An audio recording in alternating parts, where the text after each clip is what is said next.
What I want to do in this video is explore the idea of allele frequency. Allele frequency. And just as a reminder, an allele is a variant of a gene.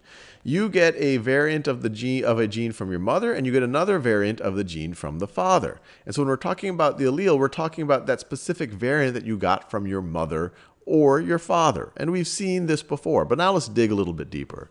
And to help us get our heads around this, we'll start with a fairly common model for this. And we're going to think about eye color. And obviously this is a very large simplification.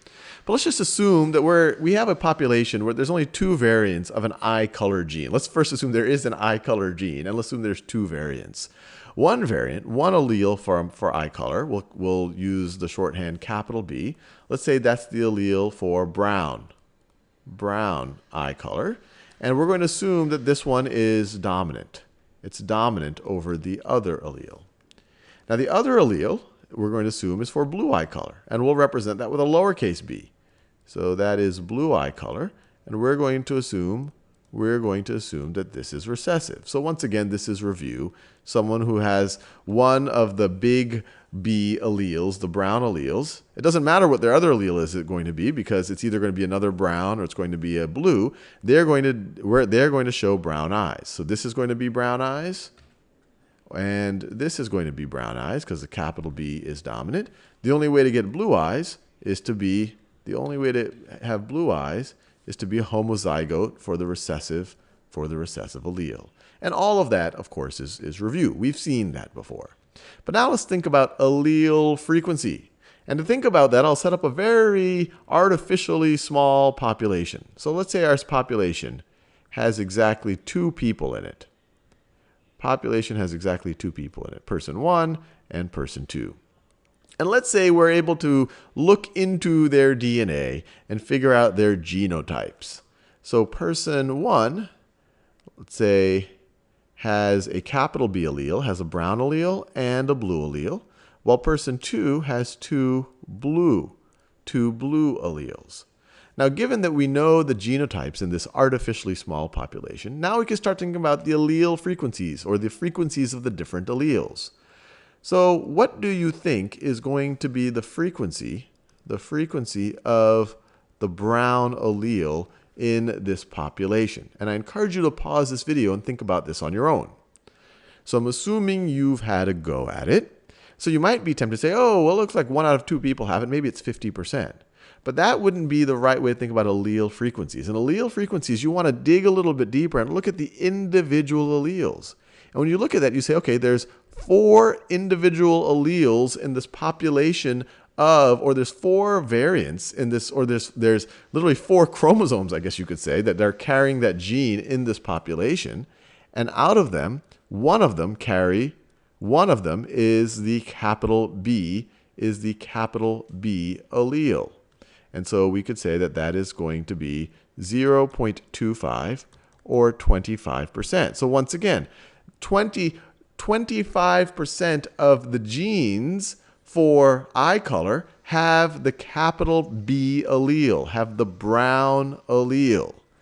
Now we can do the same. We can ask ourselves the same question for the lowercase b allele.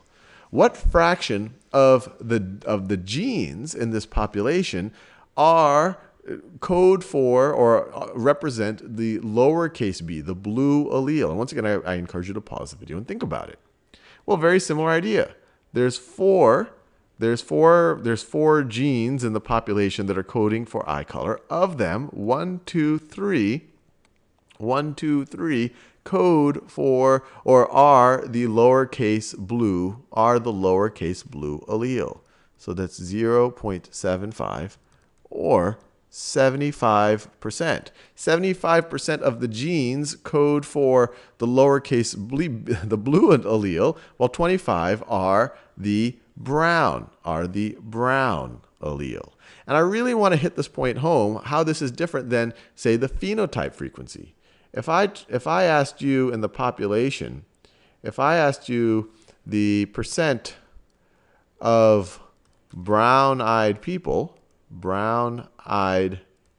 so now I'm talking about phenotype, what would that be?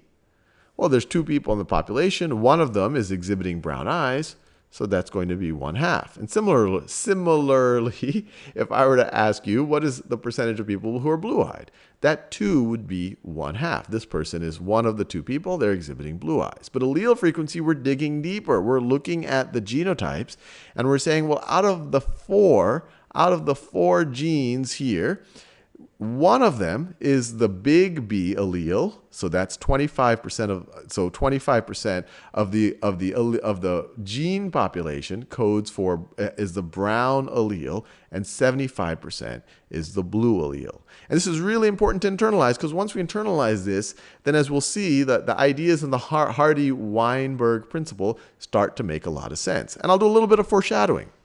We can denote this, and this is just a convention that's often used, by the lowercase letter p. And we can use q, lowercase q, to denote the frequency. So p, lowercase p, is the frequency of the dominant allele. Lowercase q, the frequency of the recessive allele. But what's true here? What's true of p? What's going to be true of p plus q? What's p plus q going to be equal to? And I encourage you to pause the video again and think about that. What is this going to be equal to? Well, when we started off, we said that there's only 2 potential, that's one of the assumptions we assumed. We assumed there's only 2 alleles in this population, in kind of the allele population for this, in this gene population for this trait. So the frequency of the dominant ones plus the frequency of the recessive ones, well, everyone's going to have one of those 2. So there, if you add those 2 frequencies, it's going to have to add to 100%. And we see that there. 1/4 plus 3/4 is 1 or 100%. And 25% plus 75% is also 100%. So we could say P plus Q is equal to 100%. Or we could say that P plus Q is equal to 1, And so in the next video, we're going to start from the seemingly fairly simple idea to get to a richer and fairly neat idea that's expressed in the Hardy-Weinberg equation.